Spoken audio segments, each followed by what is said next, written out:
Bonjour à tous, une des questions qu'on me pose fréquemment lorsqu'on me rencontre, c'est Maxime, combien ça va me prendre de temps, combien ça va prendre de visites pour régler ma problématique de santé? Donc sans plus tarder, on y va. Pour une même problématique de santé, que ce soit des douleurs, des inconforts, quelque chose d'un petit peu plus neurologique, ma réponse est toujours la même. Ça va varier d'individu en individu. Donc ça peut prendre de une visite à 10 visites, voire même dans certains cas, on n'aura même pas de résultats. Point. Je vous explique pourquoi.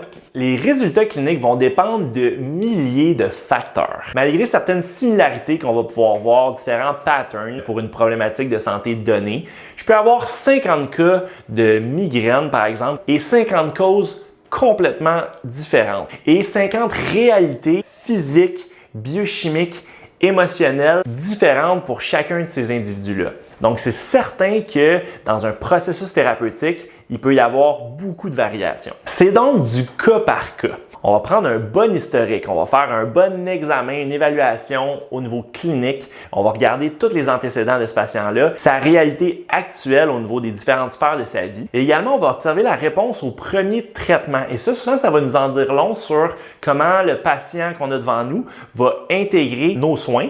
Et également aussi, le style de vie va jouer beaucoup là-dessus. Et est-ce que le patient va faire ses devoirs, oui ou non? Évidemment, suite à une première rencontre, le patient va souvent sortir avec une panoplie de recommandations, différents devoirs, différents éléments de style de vie à changer. La récurrence d'une problématique ou la résolution de celle-ci va être beaucoup dépendante de ces différents éléments-là. Donc, on peut tranquillement voir que ça devient un petit peu difficile de donner un chiffre défini à la question de combien de temps ça va prendre lorsqu'on a une problématique à se régler. Dans tous les cas, notre examen et nos actions thérapeutiques vont toujours être dirigées vers la source de la problématique et nous indiquer quelle est la première marche à suivre en évitant toujours la récurrence. Toujours dans un même but, d'avoir les meilleurs résultats possibles le plus rapidement possible et avoir le moins de récurrence possible. Donc, si j'avais une réponse à donner aux gens qui me posent la question « Maxime, combien ça va me prendre de temps pour régler cette problématique-là? » Ma réponse officielle serait le moins de temps possible. Alors voilà, j'espère que ça a été informatif pour vous.